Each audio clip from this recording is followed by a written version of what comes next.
Hello,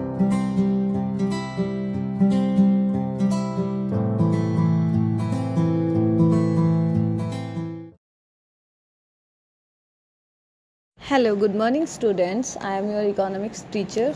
We have done in first lecture the Indian economy on the eve of independence. Now we are going to start features of Indian economy were as under. विशेषताएं क्या क्या हैं Indian economy की उस time की। तो मैंने आपको स्टेगनेंट इकोनॉमी का मीनिंग बताया था।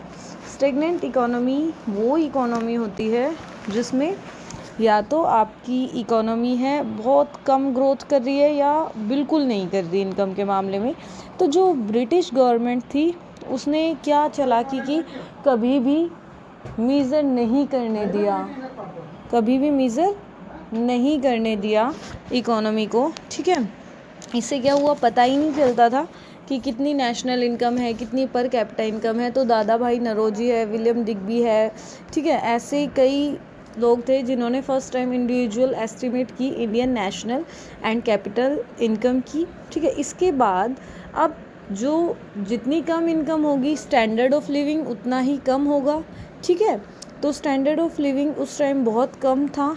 Epidemics and famines were are recurring phenomena, मतलब अकाल पड़ते रहते थे वहाँ पर। ठीक है, भूखमरी आती रहती थी। अब सेकेंड पॉइंट है बैकवर्ड इकोनॉमी। जैसे स्टैगनेंट इकोनॉमी को भी हम दूसरे रूप से बैकवर्ड बोल सकते हैं।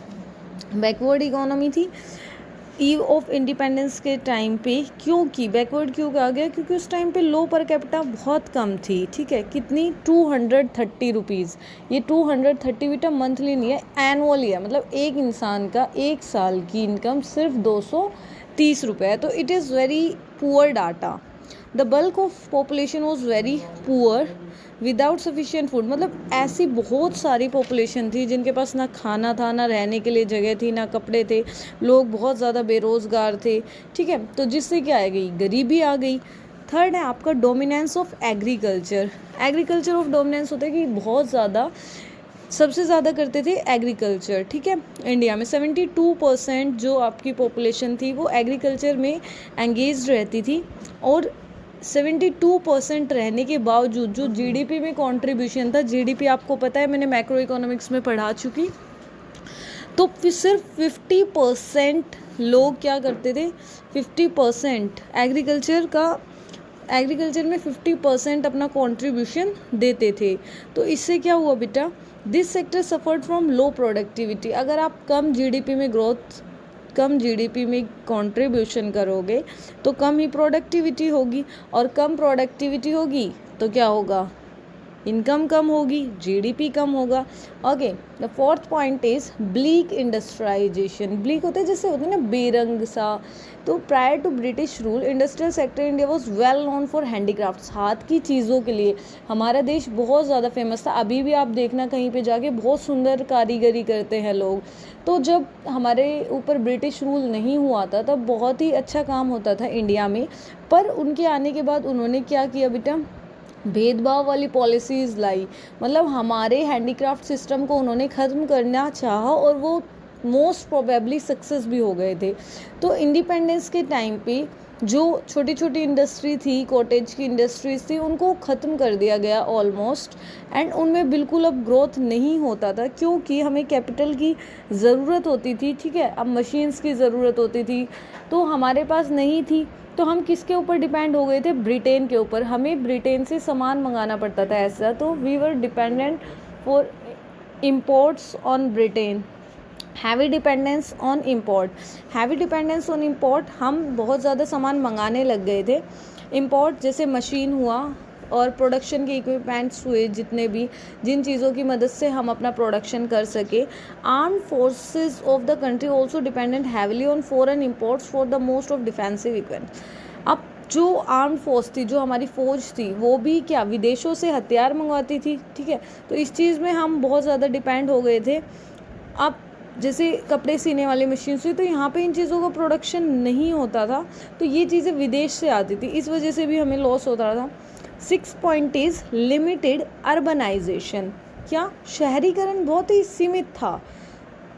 At the time of independence bulk of the population of India lived in villages. बहुत ज़्यादा जो हमारी पॉपुलेशन थी वो गाँव में रहती थी।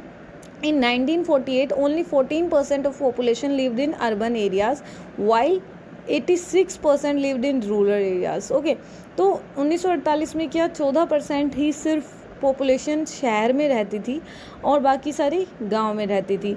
अब आपको पता है गांव में कम अपॉर्चुनिटीज़ होती है, ठीक है, आउटसाइड एग्रीकल्चर, तो जिसकी वजह से क्या होती है बेटा, गरीबी फैल जाती है। The seventh and most important topic, ये 2 नंबर में कई बार पूछा जाता है, स्टेगनेंट एंड सेमी फेड्यूल। बेटा सेमी फेड्यूल इकोनॉमी वो इकोनॉमी होती है जैसे अभी है ना हमारी इकोनॉमी, कौन सी इकोनॉमी है, मिक्स्ड इकोनॉमी, जो ना तो कैपिटलिस्ट होती ना सोशलिस्ट होती, मिक्स्ड होती है। इसमें लिखा है Indian economy is neither wholly feudal nor a capitalist, ठीक है, ना तो ये पूरा सरकार सोशलिस्ट थी ना ही ये कैपिटलिस्ट थी, ये मिक्सचर इकोनॉमी थी। Federalist mode of production leads to low productivity leads to backwardness, ठीक है। अब आपने मैक्रो में पढ़ा है, ठीक है, आपका इनकम, एक्सपेंडिचर, कंजम्पशन सब एक दूसरे से रिलेट करता है। अगर लो प्रोडक्टिविटी होगी किसी चीज़ की तो एक्सपेंडिचर भी लो होंगे, और एक्सपेंडिचर लो होंगे तो इनकम भी कम जनरेट होगी, और इनकम कम जनरेट होगी तो फिर से प्रोडक्शन कम होगा। तो this is Holi depend on each other, ठीक है। तो हम ऐसा बोल सकते हैं कि इंडियन इकोनॉमी की विशेषताएं में कि उस टाइम पे low level of economic development था, ठीक है, हम बहुत ज़्यादा ब्रिटिश गवर्नमेंट पे डिपेंड होने लग गए थे, कॉलोनियल इंटरेस्ट आ गया था, मतलब जो कॉलोनी रूल करते थे वो हम पे शासन करते थे।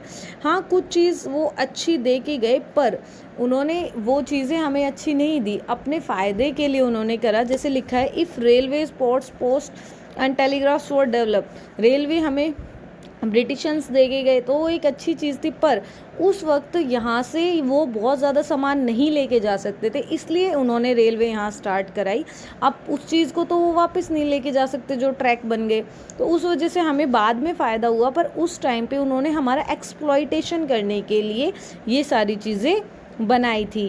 It was directed towards the protection and promotion of economic interest of the British economy rather than Indian economy. उन्होंने वो अपनी सुविधा के लिए, अपने प्रमोशन के लिए, अपने प्रोटेक्शन के लिए, अपने सामान को ले जाने के लिए ये सारी चीज़ें बनाई थी, ना कि इंडियन इकोनॉमी को बेहतर करने के लिए या फिर इंडियन इकोनॉमी का अच्छा करने के लिए। अब आपका सेकंड पॉइंट है स्टेट ऑफ एग्रीकल्चर सेक्टर, ठीक है। तो हमें पता है on the eve of independence Indian economy was primary and agrarian economy.